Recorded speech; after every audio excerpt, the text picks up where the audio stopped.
के बलोचों का एक हमला होगा और बड़ा हमला हो गया फाइनली। ये जो उन्होंने 28 लोग मारे थे बॉम्बिंग करके, उसके बाद छोटे छोटे हमले होते रहे। और अब की बार हमलों का जो कमान है ब्रास ने संभाला। ब्रास वो संस्था है which is the umbrella organisation जो सारे बीएलए बीएलएफ इन सबको कोऑर्डिनेट करती है।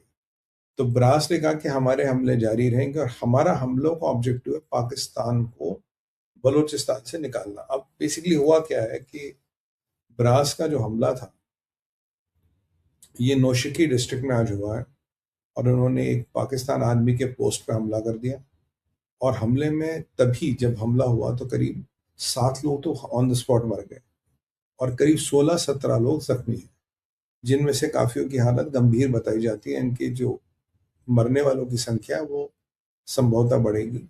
अब देखिए 3 तारीख की बात करें, 6 तारीख की बात करें, 13 तारीख की बात करें, बलूचिस्तान में हमले हो रहे। और ये जो इन्होंने लोग मारे थे 28 लोग एयर स्ट्राइक करके, उसके बाद कॉन्स्टेंटली हमले हो रहे। पर ये आज बड़ा अटैक है। पाकिस्तान ने ड्रोन डिप्लॉय किए, क्वाडकॉप्टर डिप्लॉय किए, काफी कुछ टेक्नोलॉजी का यूज किया कि भाई हम थोड़ा प्रिवेल कर ले, इन हमलों को बचा पाए या कैजुअलिटीज बचा पाए। तो बचा नहीं है कुछ भी। पाकिस्तान फिर घुटनों पे आ गया है। और ब्रास से पूछा गया कि आखिर आपका ऑब्जेक्टिव क्या, जो 28 जो इन्होंने बॉम्बिंग की थी जिसमें उन्होंने 28 बेगुनाह लोगों को मारा था, उसका उसके बाद तो आपने काफी हमले कर दिए। अब इस हमलों का अभिप्राय क्या, what do you want to achieve? इनका कहना सिंपल है साहब, जो हम अचीव करना चाहते हैं that is very simple. We want to make sure कि बलूचिस्तान से पाकिस्तान निकले। अब आप बोलोगे बलोचों ने तो ऑलरेडी इंडिपेंडेंस घोषित कर दी, तो ये क्या समय कराना है? देखिए, बलूचिस्तान का 85% एरिया जो है वो बलोचों के कंट्रोल में, पाकिस्तान के कंट्रोल में नहीं। अब ये जो अटैक हो रहे हैं ये उस क्षेत्र में हो रहे हैं जहां पाकिस्तान की आर्मी का या पाकिस्तान का भी स्ट्रॉन्ग होल्ड है। धीरे धीरे अटैक उन जगहों पर अटैक कर करके पाकिस्तान की पकड़ को मतलब निरस्त करना है, पाकिस्तान की पकड़ को खराब करना है, कमजोर करना है। ये हमारा ऑब्जेक्टिव है, इसीलिए हम इन पे अटैक करते जा रहे हैं। बाकी जो हमारा एरिया वो तो है। और हम कंप्लीट इंडिपेंडेंस चाहते हैं। हमारा पाकिस्तान से कोई लेना देना नहीं, हमारा पाकिस्तान से कोई मतलब नहीं। और अगर आप देखें आजकल जो कैजुअलिटीज हो रही है पाकिस्तान की आर्मी की, 1:20 हो रही, 1:30 हो रही। अगर एक बलोच भाई मरता तो वहां 20 पाकिस्तान के लोग मरते। तो अब कोई भी प्रोफेशनल आर्मी हो, ट्रेड आदमी हो, अगर उसकी 1:10, 1:20, 1:30 तक कैजुअलिटी जाए तो मतलब हम सेफली ये कंक्लूड कर सकते हैं they are losing ground, they are losing steam. Because इसके अगर इतने लेवल की आपकी कैजुअलिटीज है तो आपको जमीन पे आपको स्थितियों पे पकड़नी। अगर आप फजलुर रहमान की बात सुने, मौलाना डिजल की, वही तो कह रहा था पाकिस्तान के पार्लियामेंट में, कह रहा मुल्ला मुनीर अगर तेरी औकात है जाके बलूचिस्तान को कंट्रोल कर, केपीके को कंट्रोल कर। भाई तेरी आर्मी की कैजुअलिटीज 10 गुना, 20 गुना, 30 गुना हो रही, तो तुमने कौन सा कंट्रोल किया? You are not able to control anything. और ब्रास ये कहना चाहता है कि पूरा बलूचिस्तान मेरा है, मैं आप पे कभी भी हमला करूंगा, आप अपनी सुरक्षा नहीं कर पा रहे, मेरी क्या कर पाऊंगा? और देखिए एक बात बलोच भाइयों की, वो कभी भी बेगुनाहों पे, कभी भी औरतों और बच्चों पे हमला नहीं करते। They will only attack army. जबकि इन पाकिस्तानी तो मारते हैं औरतों और बच्चों को। जो इनकी बॉम्बिंग होती है उसमें औरतें और बच्चे ही मरते हैं, क्योंकि टारगेट पे ही औरतें और बच्चे होंगे। और ये नपुंसकों की फौज और करेगी क्या? इसीलिए जो यहाँ परिस्थिति है वो थोड़ा एंटायरली डिफरेंट है देन एनी अदर पार्ट। तो यहाँ पे ब्रास ये दिखाना चाहता हूँ, we want you to completely out of Balochistan. Balochistan पे पूरे हमें आधे पत्ते करना है, and we want us to complete control complete Balochistan. तो पाकिस्तान की जो सरकार है या पाकिस्तान का कंट्रोल लास्ट लेग्स पे बिल्कुल खत्म। अब एक और बात देखिए, मैं कहता हूँ Mulla Munir is the Frankenstein of Pakistan. जब से ये बना है, पाकिस्तान के इतने सिपाही पेस टाइम में मरे जितने वॉर टाइम में नहीं मरे। क्या बलूचिस्तान में कैजुअलिटीज देखिए, केपीके में देखिए, कहीं भी देखिए, पाकिस्तान की सेना कैजुअलिटीज पे कैजुअलिटीज ले जा रही। अल्टीमेटली मरता तो सिपाही है, सिपाही गरीब घर से आता। अब जो जर्नैल करनेल है वो तो इस्लामाबाद में बैठे। इस्लामाबाद में मुल्ला मुनीर जब बैठता तो आगे 2 बुलेट प्रूफ जीएचक्यू रावलपिंडी में he sits behind 2 bullet proof glasses, double bullet proof bullet के पीछे बैठता। वो तो इसका डर है, पर वहां सिपाहियों को बलूचिस्तान में लगता है, वो मारे जाते हैं और कहानी खत्म हो जाती है। टेक्निकली और लॉस बलूचिस्तान।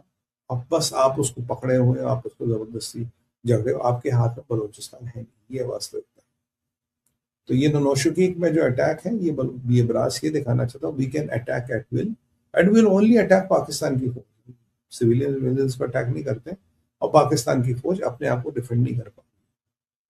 तो ये एक झटका यहाँ लगा। दूसरा झटका ये लगा था इमरान खान को लेकर। इमरान खान को लेकर पाकिस्तान की सुप्रीम कोर्ट ने कहा, भाई साहब हमने आपकी जो रिव्यू पिटिशन थी वो खारिज कर ली। इन्होंने कहा साहब शहबाज से मुल्ला मुनीर ने अर्जी डलवाई थी, भाई डाल दो, बोला नहीं नहीं इमरान खान का इलाज करने की क्या जरूरत है, नहीं कर देंगे। तो जो गवर्नमेंट ने अर्जी लगाई थी बोला कि नहीं नहीं साहब ऐसा है कि सुप्रीम कोर्ट का ज्यूरिसडिक्शन ही नहीं है, आप ये आदेश पारित नहीं कर सकते कि इमरान खान को प्राइवेट हॉस्पिटल में ले जाओ, वहां इसका इलाज होगा, मेडिकल बोर्ड बनेगा इत्यादि।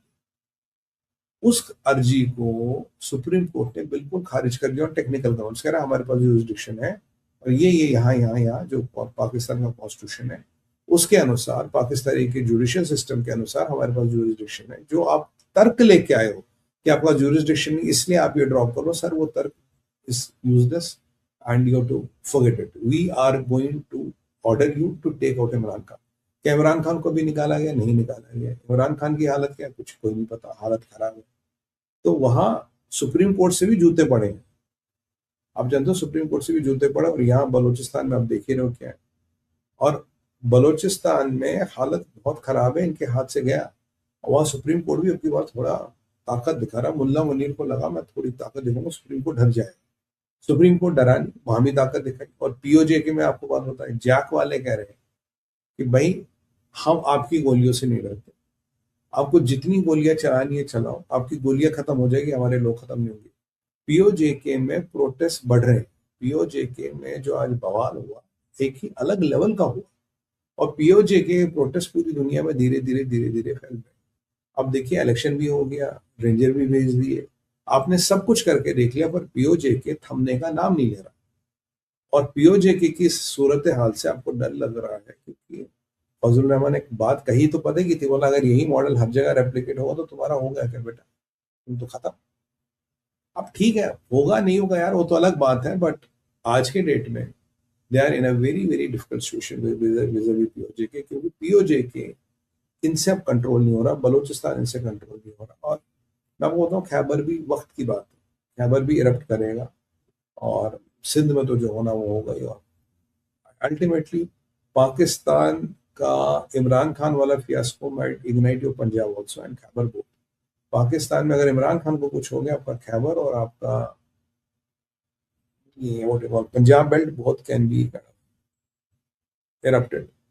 और वहां अगर आप देखेंगे मुल्ला मुनीर का सियासी प्रोजेक्ट जोरों शोरों पे, कल तक तो 10 साल कह रहा था, आज खबर आई है आज मुल्ला मुनीर का 15 साल ये नया मॉडल लाना है जिसमें पार्लियामेंट्री सिस्टम को हटाना है और एक प्रेसिडेंशियल फॉर्म ऑफ गवर्नमेंट लानी, जो तुर्किया से और जो फतह अल सीसी के इजिप्ट से प्रेरित है, जहां president will take every decision and military wants to be part of the every decision making process सामने से।